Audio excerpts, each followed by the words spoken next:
안녕하세요. 차의대 의학전문대학원 김성권 교수입니다. 자, 오늘 여성동화를 통해 여러분과 만나 뵙겠습니다. 자, 오늘은요, 여러분이 궁금해하시는 자녀교육의 모든 것에 대해서 알려드리겠습니다. 공부는요, 사실 초등학교 때는 엉덩이 공부는 해야 되는 건 맞아요. 애가 30분 동안 앉아 있느냐. 그러니까 공부 잘하는 애들 루틴을 저희가 조사한 적이 있어요. 자, 5학년 때 3학년 애들 뭐 300명, 200명 정도 애들 조사했는데 진짜 공부 잘하는 애들은요. 책상에 일단 앉는다, 책을 편다, 공부한다 해요. 근데 나머지 사교육에 의존하고 엄마가 시키는 공부 위주로 보여주기 위한 공부를 했던 아이들은요. 일단 책상에 앉았어. 그럼 자꾸 뭘 지워야 돼. 책장 정리를 뭐 자꾸 해야 돼, 일단. 예. 그리고 막 고민해. 너 뭐 하니? 엄마 나 오늘 뭐 할지 오늘 정해보려고. 이러다 시간 다 가는 거죠. 그래서 예전에 이런 얘기 있었죠. 자기 학년 곱하기 30분. 그게 공부 시간이라고 했었어요. 예, 그러면 만약에 6학년이면 몇 분입니까? 3시간이네요. 그러면 엄마들이 이렇게, 야, 3시간은 해야 된대. 아, 그래, 엄마? 그럼 애들이 어떻게 짤까요? 엄마랑 계획표를. 자, 1시간은 영어, 그 다음 시간 수학, 그 다음 국어. 이런 식으로 해버려요. 그럼 이게 뭐가 문제가 될까요? 시간 단위의 계획은요, 시간에 쫓기죠. 예를 들어 내가 수학 문제를 푸는데 안 풀려. 그럼 좀 더 늘릴 수 있는 거죠. 그렇죠? 그래서 실제로 스카이강 아이들 저희가 18,000명 조사했는데요. 얘네들은 공부를 시간 단위로 짜지 않습니다. 일일 공부 단위를요, 자기 단원별로 짭니다. 나 오늘은 이 분량 이거 다 하면 나 오늘 끝나는 거야. 그래서 아이들이요, 어떤 날은 분량이 너무 많아서 2시에 잘 수도 있겠죠. 어떤 날은 그러니까 애들이 학교에 가서 쉬질 않는 거야. 쉬는 시간에도 나 이 분량을 오늘 해야 되니까. 이해되시죠? 그럼 자기도 학습이 되는 거잖아요. 왜요? 얘는 10시에 끝내서 그 자기 자는 2시간을 내 걸 하고 싶은 거야. 쇼폼도 보고 싶고 그때 해방 가면 너무나 나한테 주는 행복이겠죠. 이거예요, 공부는. 저는 초등학교는 보통 뭐 90분 정도는 고학년은 하셔야 됩니다. 그러니까 자리에 앉아있는 길러주셔야 됩니다. 그 다음에 중등은 2시간, 고등은 최소 3, 4시간은 혼공시간 만드세요라고 해요. 그러니까 혼공시간이라는 건 순수 공부 시간입니다. 책상에 앉았어, 눌러야죠. 화장실 갔어, 눌러야죠. 멈춰야죠. 근데 아이들이나 엄마들이 착각하는 게 있어요. 그러니까 학원 가는 시간, 뭐 그다음에 사교육해서 이동하는 시간 등등등 이거를 다 공부했다고 애들은 느끼는 거예요. 근데 실제로 공부 잘하는 애들 보시면 사교육 의존도가 낮습니다. 왜요? 얘네는 죽어도 내가 공부 혼자 하는 시간을 4시간, 5시간을 벌어놔야 돼요. 자기주도 학습이라고 하는 거는요. 저는 주구장창 그냥 스터디 카페나 독서실 가서 모르는데 계속 이거 머리 끙끙거리고 하라는 얘기가 아니라 모르는 걸 본인이 찾아야 돼요. 엄마가 찾아주는 게 아니라 너 이거 모르지? 이거 안 되잖아. 이게 아니라 혼자 공부를 하다 보면요. 엄마 내가 지금 미적을 해야 되는데 내가 지금 엄마 예전에 수원에서 수열이랑 방정식이 안 된 것 같아. 엄마 함수랑. 나 요거만 좀 보충해 줄 수 있는 걸 찾아줘 엄마. 이렇게 얘기하면 구체적이죠 매우. 그 학원을 보내시면 돼요. 그 과외를 시키시면 돼요. 내가 모르는 거, 이거 우리 보통 메타인지라고 하는데, 그러니까 막 이론적인 메타인지 저는 그런 거 중요하지 않다고 생각합니다. 그냥 애가 나 이거는 아는 거야. 나 이거는 잘 모르는 게 맞네. 그러면 그걸 구분할 줄 알면 되겠죠. 그럼 시간 분배도 내가 좀 더 모르는 거에 신경 쓸 수가 있는 거죠. 근데 혼자 공부하라고 엄마가 내비뒀어. 우리는 사교육 안 해요. 그런 거 싫어해요. 막 엄마가 그랬어. 근데 애가 이거를 자꾸 하면 손톱 밑에 가시죠. 신경 자꾸 쓰일 거 아닙니까? 제가 제일 맨날 싫어하는 말이 그러니까 엄마들한테 모이면 제발 엄마표 수학, 엄마표 영어 좀 하지 마세요. 엄마가 수학과 나왔어. 공대 출신이냐? 그럼 수학 가르쳐요, 막. 너 일로 와. 엄마가 시키는 대로 하면 된다? 돼, 안 돼? 이렇게 한다고요. 근데 아이의 입장에서는 우리가 보통 얘기할 때 가정은요, 애착은 뭐냐면 내가 너의 존재를 인정해 주는 건데요. 자녀를 애착 관계로 생각하셔야 돼요. 우리 가정을. 예. 그러면 존재로서 인정하게 됩니다. 그러니까 엄마들이요. 아기가 이게 배불러서 태어났을 때는 어떤 기도만 하십니까? 건강하게만 건강하게만. 엄마 다른 거 다 필요 없어. 근데 얘가 나왔어. 그러면 그때부터 엄마 왜 이렇게 안 해 얘? 이렇게 나오는 거죠. 아이들이 바뀔까? 이건 본질적인 걸 생각해야 돼요. 본질적인 거. 부모 입장에서는 당연히 하지 마라, 핸드폰 보지 마라, 쇼폰 보지 마라, 공부해라라고 하는 말일 수 있습니다. 근데 이게 왜 마찰이 되냐면요. 잘 생각해 보세요. 자기한테 듣기 싫은 말이 있습니다. 예를 들어. 그럼 우리는 그걸 뭐라고 듣죠? 그렇죠. 잔소리인 거죠. 잔소리는요. 이렇게 구분해요. 상대방의 기분을 배려하지 않고 일방적으로 하는 말이에요. 그래서 저는 이 얘기를 좀 먼저 드리고 싶은 게 뭐냐면 뭐 하지 마라, 뭐 하지 마라, 뭐 하지 마라. 이 안에는 아이를 구속하려고 하는 것들이 마음속에 있다는 겁니다. 그리고 그 꼴이 보기 싫다는 거죠. 예. 그래서 제일 중요한 거, 이 영상을 이제 초등 부모님이나 중등 부모님들이 많이 보고 계신다면요. 일단 부모가 할 수 있는 건 먼저 하셔야 돼요. 그 첫 번째가 뭐냐면 부모가 공부해라, 공부해라 라고 얘기하시는데요. 저는 그렇게 교육하지 않았어요. 제가 오히려 먼저 공부했어요. 저희 집사람은 TV 되게 좋아합니다. 근데 저 때문에 바뀌었습니다. 그 소리 100마디 하는 것보다 엄마가 할 수 있는 거. 그러니까 이 방송 보시는 분들은 여성 동화라도 보세요. 얼마나 좋은 정보들이 많습니까? 그죠? 그러니까 먼저 읽는 것들, 모습들을 자꾸 보여주셔야 되는 거지. 본인은 하지도 않고 공부해라. 만약에 반대로 물어볼게요. 엄마는 그래도 공부해서 어느 대학 나왔는데. 이렇게 물어보실 때 과연 떳떳하게 말할 수 있는 부모가 몇 명이나 있을까요? 이해되시죠? 자, 두 번째는요. 명령이나 그 다음에 이게 구속하려는 말은요. 어른들도 싫어합니다. 예를 들어서 네가 그러니까 안 되는 거야. 네가 이렇게 했기 때문에 넌 결과가 이렇게 나온 거야 라고 말하는 것들은 아이한테 원인과 결과에 따라서 모든 나는 과정도 얘는 되게 열심히 했을 수 있잖아요. 그죠? 근데 엄마는 결과가 나온 거에 따라서 내가 다 놀았다고 생각하는 거. 그러면 아이한테는 나쁜 공부의 정서가 들어갈 수가 있다는 겁니다. 예전에 이런 얘기가 있어요. 바쁜 엄마가 있었어요. 근데 이 친구가 성인이 됐는데 엄마가 일찍 돌아가셨어. 그래서 후회를 하는데 엄마한테 어떤 사랑을 받았나요? 했는데 이 친구가 이런 말을 합니다. 저는 엄마한테 딱 두 마디만 들었습니다. 엄마는 항상 아파. 엄마는 항상 바빠. 이 소리밖에 안 들었다는 거예요.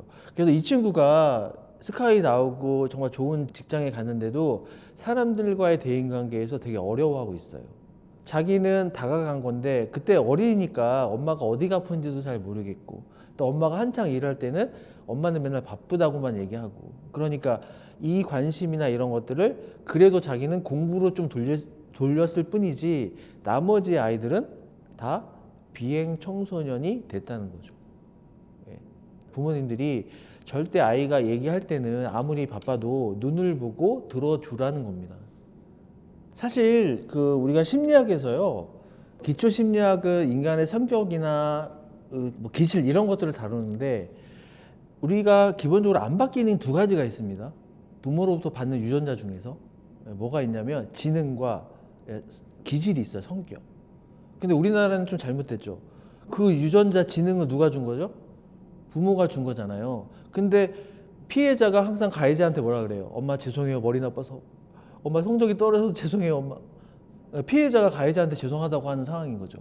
이건 안 바뀌어요. 근데 지능이 보통 많게는 80까지, 적게는 60까지 받을 수가 있어요. 근데 이 나머지 그럼 20%, 60%는 환경으로 채울 수 있다는 얘기죠. 초등학교 시절에는 뇌의 가소성이 높아지는 시기이기 때문에 공부 환경이 되게 중요합니다. 그러면 사교육을 또 해야 되는 건가요? 이러기가 아니고요. 예, 우리 집은 엄마도 책도 읽어, 아빠도 오시면 뉴스만 보시고 나한테 막 설명을 해줘. 그리고 우리는 독서하는 시간이 정해져 있다? 이게 되게 중요한 포인트인 거죠. 환경으로 바꿀 수가 있는 거고요. 우리나라 수능에서는요, IQ 140, 150 애들이 들어가는 그런 고차원적인 시험을 보는 게 아니에요, 사실은. 스카이 아이들의 평균 IQ가 110 정도밖에 안 됩니다. 스카이는 그런 겁니다. 제가 스카이를 선호하는 게 아니고요. 고등학교 때 그 정도의 공부를 했다 하면 얘는요, 꾹꾹 참은 거예요. 우리나라 공부는요, 원래 재미가 없습니다. 이건 제 명언이기도 한데요. 근데 엄마들은 이러죠. 야, 공부에 재미 좀 붙여봐. 흥미를 좀 가져봐. 공부가 재미없다고 전제를 했는데 왜 자꾸 엄마들은 공부가 재미냐고 재미를 붙이냐고 하시는데 재미없어요. 그러니까 쉽게 얘기해서 공부 잘하는 애들은요 책상에 앉잖아요. 그냥 아우 하기 싫어 하기 싫어 이렇게 하면서 공부를 한 거예요. 그냥 이거를 3년 동안 한 겁니다. 그러니까 우리가 대기업이든 회사에서든 사회에서 그 아이들의 뭔 인정해 줍니까? 싸가지가 없어도 성실성은 인정해야 되죠. 맞죠? 참은 거니까. 참을성 시험이라고 저는 생각이 들고요. 이제 환경적인 것보다 좀 팩트적인 걸 좀 말씀을 드릴게요. 부모님들이 대학을 되게 쉽게 생각하시는데요. 이제 대학의 지방부터 해서 인구가 많이 줄기 때문에 여러분도 아시겠지만 지방 학교는 미달이고 이런 상황들이 옵니다. 근데 오히려 10개 대학은 더 견고해질 겁니다. 이거를 꼭 명심하셔야 돼요. 중학교 1, 2, 3 저희가 다 통계를 내봤거든요. 실제로 어떤 애들이 인서울로 가는 거야? 라고 해봤더니 중학교 3년 동안 국영수, 사과, 예체능 포함해서 93점 정도 그 평균이 계속 나온 애들이 인서울 턱걸이로 갑니다. 그 다음에 95점 이상 애들이 국승 세단을 갑니다. 그리고 96점 이상 애들이 건동 홍숙을 갑니다. 아니 그 건대를 진짜 96점을 맞아야 간다고요? 네 맞아요. 그 다음에 97점 이상이 중경 외시, 그 다음에 98점이 서성 한을 가는 거고요. 그 다음에 99점 이상, 그리고 홍공시간을 내가 3시간을 중학생인데도 채웠어. 그래서 막 수학도 선행을 완벽하게 하고 영어도 막 들리고 막 라이팅 문법도 거의 안 틀려. 이런 애들이 이제 스카이와 의대 정도를 갈 수 있다는 거죠. 이러니까 좀 와 닿으실 거예요. 특히 이제 중학교 3학년, 2학년만 돼도요 학교에서 자는 애들이 수두룩합니다. 특히 고등학교 가면 더 수두룩한데요. 아이들은 왜 잠을 잘까요? 그리고 선생님들은 학생 인권조례 때문에 깨울 수가 없습니다. 마찰이 일어날까 봐. 자, 이게 원인이 있어요. 이게 보통 우리가 흔히 말하는 무기력이라고 하는 건데요. 그러니까 갑자기 찾아오는 무기력을 급성 무기력이라고 하고, 얘가 유아 때부터 실패에 대한 좌절이 오래됐어. 그러면 이거는 만성 무기력이라고 얘기를 하는데요. 그럼 아이들이 이 무기력이 어떻게 오는 거냐면, 아이들은 일부러 내가 무기력하고 무능함을 보여주기에 애쓴다는 거예요. 어릴 때 많은 시도를 해봤지만 결과가 안 좋았죠. 시험을 쳐서 그나마 나도 열심히 해봤는데 안 나왔잖아요. 그러니까 이제 애들은 이런 생각을 하는 거예요. 어차피 해도 또 병신 소리 듣는데 나 그냥 안 할래. 이런 애들 되게 많아요. 그러니까 얘네들이 가장 큰 문제는, 물론 대학을 안 가는 건 개인적인 문제겠지만 사회에 나왔을 때가 저는 더 문제라고 생각이 들어요. 사회에 나와서 애들이 맨날 하는 얘기가 뭡니까? 소확행? 제가 싫어하는 말이 그런 말이에요. 물론 순간순간에 행복을 느끼는 건 맞지만 애들의 꿈이 소확행인 건 잘못된 거 아닙니까? 그 대학생들을 모아놔서 얘기를 해도 그 질문이 나오고요. 지금 회사를 다니거나 어떤 일에 있는 사람들도 이 문제는 항상 이슈가 되는 부분이죠. 예. 그래서 뭐 알리바바의 마인 같은 경우에는 자기가 좋아하는 일이라도 혁신을 해라라고 얘기하는 사람도 있고요. 어떤 경영자 같은 경우에는 그래도 잘하는 일을 해야지 않겠니? 라고 하는 경우가 있어서 이거는 정확하게 어떤 게 맞다라고 말씀드릴 수는 없습니다. 근데 학생들이 지금 좋아하는 일, 잘하는 일을 하기 전에 전 이 얘기를 좀 드리고 싶어요. 우리 초등학교 때 그 직업 체험하고 진로 적성 검사하고 이런 거 하죠. 거기에 의사가 나왔다고 합시다. 그럼 얘 의사 되나요? 아니죠. 일단은요, 공부를 하세요. 학교 공부 지식이 안 된 상황에서는 어떤 창의적인 것이 디벨롭이 안 된다는 겁니다. 어떠한 대화도 할 수 없고 어떠한 창의적인 것도 나올 수가 없습니다. 영재가 아닌 이상은요. 근데 우리는 대부분의 아이들은 평범한 아이들이라는 거죠. 그래서 저는 학교 공부에 충실하면요, 내가 어떤 과목을 좋아하고, 또 선생님들이 수업 얘기만 하지 않으시잖아요. 선생님도 학교 다닐 때 뭐 다른 얘기 하실 수 있는 거고요. 뭐 윤리 수업, 국어 도덕 시간 윤리 수업 하시다가 선생님이 막 인권 얘기도 하시다가 그래 뭐 정치에도 관심이 생길 수도 있는 거고, 이렇게 공부에 좀 파고 들어가면 잘하는 거 못하고 하는 것들이 이미 나올 수가 있다는 겁니다. 이해되시죠? 무슨 말인지. 그래서 지식 기반의 창의적인 계획을 세워야 되는 게 저는 기본이라고 생각이 듭니다. 그러니까 일단 공부를 좀 하시고 이 검사 막 적성 검사 뭐 웩슬러 검사 이런데 TCI 검사하는 게 막 100얼마씩 해요. 엄마들 그거 미친 듯이 하세요. 재능이 있다는 것은 이제 저는 이렇게 생각합니다. 타고난 재능이 있는 아이들이 있어요. 있습니다. 특히 유전적으로 재능을 받는 분야가 뭐냐면 스포츠. 그래서 스포츠를 잘하는 부모 밑에 스포츠 잘하는 또 자녀가 많이 나오고요. 음악, 예술, 예체능 쪽은 좀 많이 그런 경우들이 많이 있어요. 그래서 공부 유전자도 물론 들어가 있겠지만 만약에 부모가 교수거나 선생님이면 그 자녀가 엄마 나도 선생님 되고 싶어요. 뭐 이런 경우 학자 이런 거 연구하고 하는 거를 즐기는 아이, 재밌어하는 아이가 될 수 있다는 겁니다. 자, 그래서 요즘에는 이제 트렌드가 이렇게 좀 바뀌긴 했어요. 좋아하는 거를 일로 하는 덕업일치라고 하잖아. 요즘 젊은 애들이 말하는 걸로 이렇게 하는 경우들이 있는데 이런 경우에는 이제 약간 조심해야 될 건 뭐냐면 우리가 잘하는 거는 원래 잘하는 거니까 실력을 뽐낼 수 있는 시기가 빨라지죠. 근데 좋아한다고 다 잘하는 건 아니죠. 농구를 좋아하는데 농구를 못하는 애가 있을 수 있겠죠. 보는 건 좋은데 축구를 EPL 같은 거 되게 재밌는데 난 축구 선수 손흥민처럼 못하잖아요. 그렇죠? 근데 좋아하는 일은 장기적인 모티베이션을 줄 수는 있습니다. 그래도 한 가지만 얘기해 주세요라고 한다면 일단 지식 기반에 내가 좋아하는 일을 하면 그거는 오래 할 수 있고 오래 하다 보면 잘할 수 있겠죠. 그러면 당연히 나한테 들어오는 여러 가지 경제적인 거, 명예적인 거, 환경적인 것들이 좋아질 수 있다. 예, 저는 이렇게 좀 말씀드리고 싶습니다. 우리가 아이들한테 혜미야, 너는 꿈이 뭐니? 그럼 보통 애들이 뭐 얘기하죠? 저 선생님, 의사 이렇게 직업을 얘기한다는 거죠.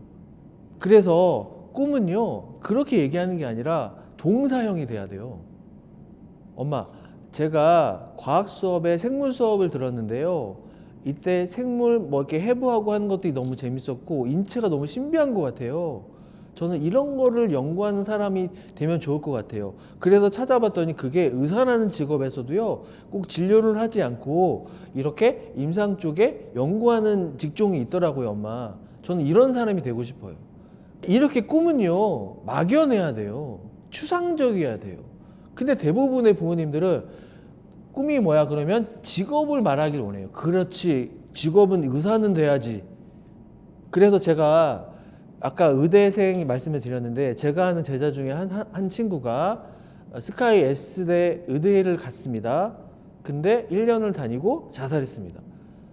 쟤는 이런 유서를 남겼어요. 엄마가 원하는 꿈을 이루어줬으니 저는 더 이상 제가 할 수 있는 꿈이 없는 것 같아요. 그 에너지를 다 이미 쏟은 것 같아요 라고 하고 애가 자살한 적이 있어요. 제가 그때 너무 충격이었어요. 저도 꿈이 의대를 갈 정도인데 왜 이런 생각을 했을까라고 생각했는데 이거는 꿈이 의대는 목표인 거죠. 예, 목표는 실현 가능한 거예요. 공부 열심히 해서 의대 갈 수 있는 거 아닙니까? 근데 꿈은 막연한 거죠. 근데 그게 꿈이라니까요. 우리가 어른들도 내 전공대로 삽니까? 아니요. 인간은 그런 꿈을 아직 내가 찾지 못했기 때문에 공허한 겁니다. 근데 모든 생물체에 있는 특이함이 있죠. 우리는 언젠가 죽는다는 그 DNA가 있죠.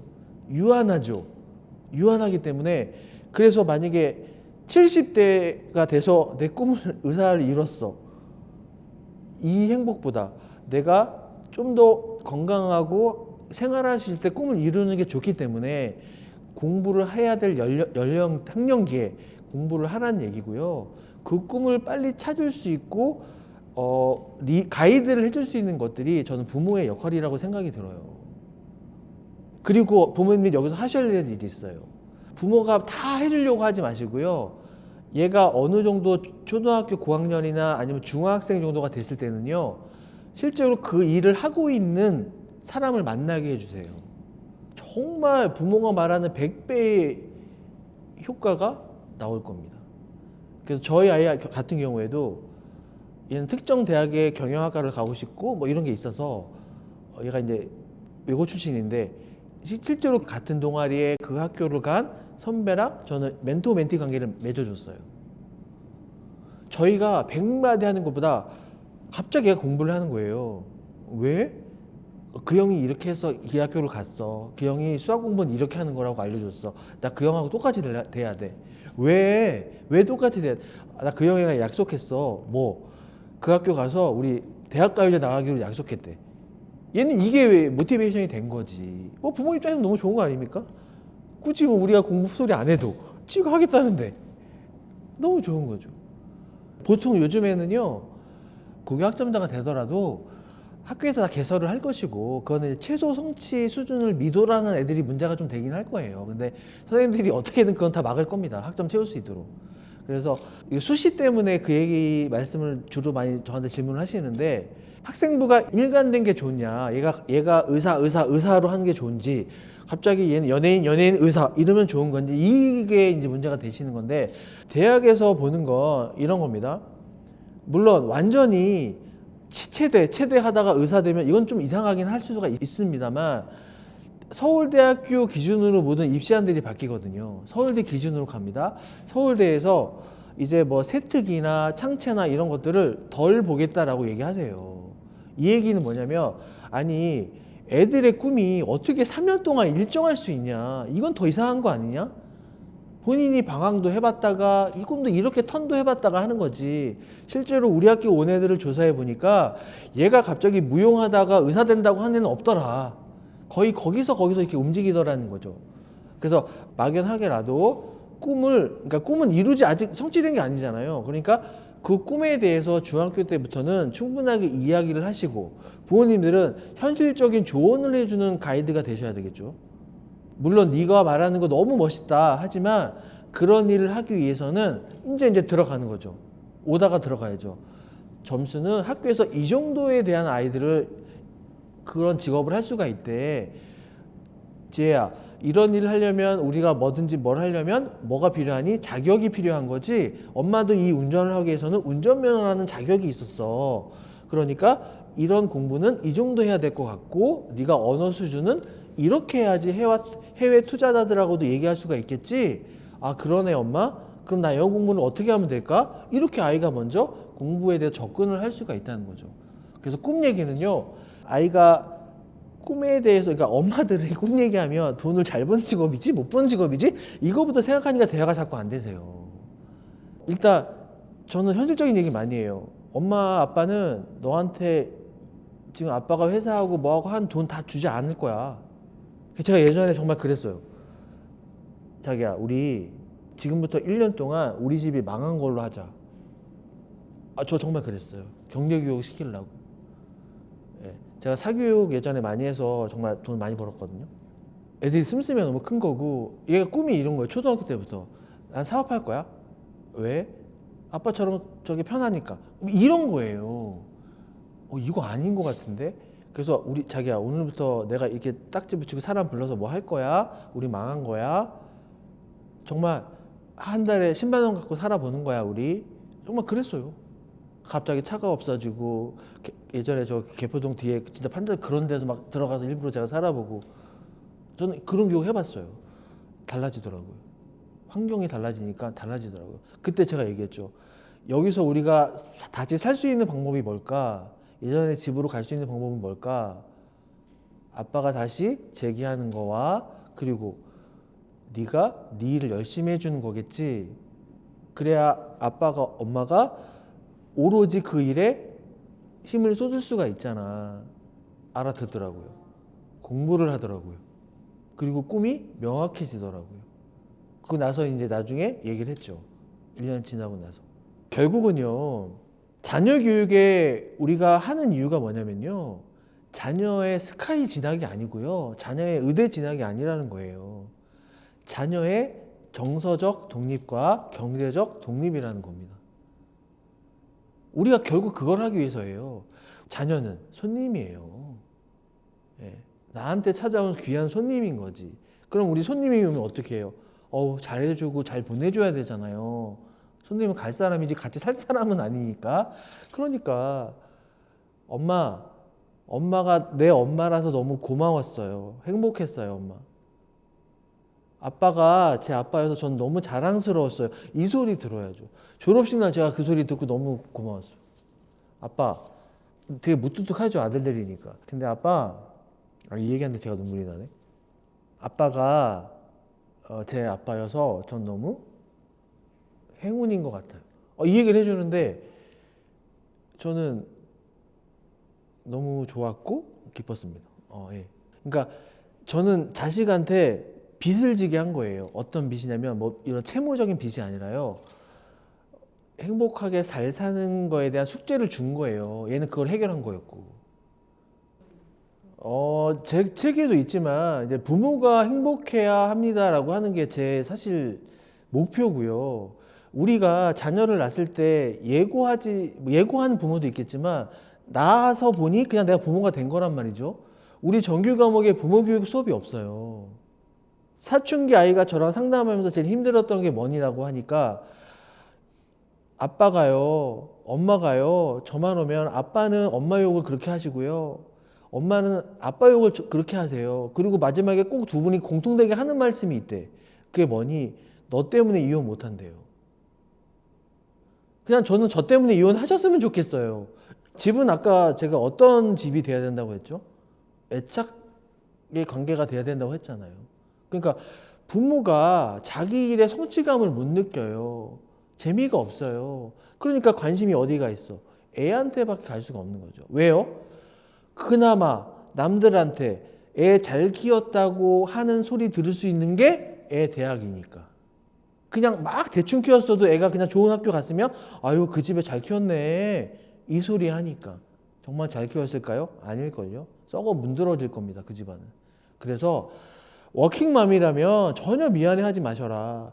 오히려요 워킹맘이 엄마들이 자기 일에 열심히 하는 성취감을 아이들은 그대로 받을 확률이요 80% 이상이라고 합니다. 그리고 엄마가 이제 모든 일을 하실 때 힘든 경우도 있잖아요. 그러면 그때 어떻게 회복하는지 실패의 극복을 보여주는 거죠. 이 레질리언스를 높여주는 거, 회복 탄력성을 높여주면 아이도 그걸 배운다는 겁니다. 그래서 저는 더 성취하시라고 말씀드리고 싶고요. 전엄맘, 그럼 전엄맘은 어떻게 해야 돼요? 일을 할까요? 이렇게 물어보신다고요. 아니요. 일을 못할 상황일 수 있잖아요. 그러면 자기 개발을 하시라는 거예요. 그 틈틈이 뭐 자격증 공부를 해보시던가 아니면 책을 좀 더 심화로 읽어보시던가 그렇게 해야 아이한테 관심도가 떨어지는 거예요. 좀 이해되시죠? 무슨 말인지. 그래서 부모가 자기 일에 서로 만족하고 행복해. 그리고 성취감도 느끼고 너무 좋은 거야. 그 정서가 그대로 아이들한테 간다는 거죠. 엄마, 나 수학 때문에 힘들어. 나 수학 안 할래. 이제 보통의 엄마는 이렇게 얘기할 겁니다. 힘들지? 학원 바꿀까? 엄마도 수학 되게 못했는데. 근데 성취감이 높은 엄마 이렇게 얘기하죠. 힘들지? 괜찮아. 엄마도 있잖아. 회사에서 이런 일 하는데 너무 힘들었거든? 근데 이렇게 하니까 이게 조금씩 좋아지더라? 너도 수학 있잖아. 처음부터 싫어 하지 말고 이렇게 하면 될 거야. 뭐가 걱정이야. 이렇게 얘기해 주는 게 다르죠. 아직 뭐 자녀가 지금 뭐 독립을 하지 않았기 때문에 내가 행복한 부모다라고 말씀드리기는 안 될 것 같고 지금도 큰아이는 군대 이제 5월에 제대하거든요. 얘가 이런 말을 하더라고요. 군의관 분하고도 얘기 많이 해보고 뭐 이렇게 얘기해봤더니 자기가 생각하고 보여지는 것들이 그 이상 너머에 있다는 거를 얘기하더라고요. 그래서 아빠가 이렇게 교수하고 공부하고 맨날 뭐 논문 쓴다고 맨날 불 켜져 있고 할 때 나는 아빠가 저걸 왜 하는지 이해를 못 했다는 거예요. 근데 아빠가 논문이 통과가 되고 이렇게 교수가 되고 하는 모습을 봤을 때 나는 아빠가 너무나 대단한 사람인 거라고 생각을 했고 그리고 이렇게 힘든 과정인데 우리한테 한 번 짜증 안 내고 그냥 문 딱 닫고 막 5시간, 6시간 수험생처럼 있는 모습이 나도 그 나이 되면 저렇게 할 수 있을까 얘기를 할 때 사실 제 마음속에는 이런 게 있었어요. 우리가 같이 성장한다고 하잖아요. 그걸 요즘 더 느껴요. 너무 느껴요. 아이들한테 쇼폼, 릴스 어떤 것들이 재밌는 것이라는 트렌드도 좀 알게 되고요. 성수동도 같이 한번 가봐요. 왜 여기만 왜 줄 서 있는 거야? 물어보면 애들만의 느끼는 그 선이 있더라고요. 감정선들이 있고. 그래서 저는 나이가 먹더라도 이런 부모로 좀 남고 싶다. 어떤 거냐면 아이돌 이름을 같이 얘기할 수 있는 아빠가 되고 싶어요. 이 말의 속뜻은 어떤 거냐면 아이들이 어떤 얘기들을 했을 때 같이 얘기를 해주는 거지. 그게 무슨 말이야? 그건 뭐의 약자야? 뭐의 줄임말이야? 라고 말하는 부모가 되지 않고 같이 얘기하고 같이 힘든 거. 저는 힘든 얘기 되게 많이 해요. 저는 지금도 성장하고 있고요. 지금도 많이 배워야 하는 그런 부모라고 생각합니다. 지금까지 그 차의대 의학전문대학원 김성건 교수였습니다. 감사합니다.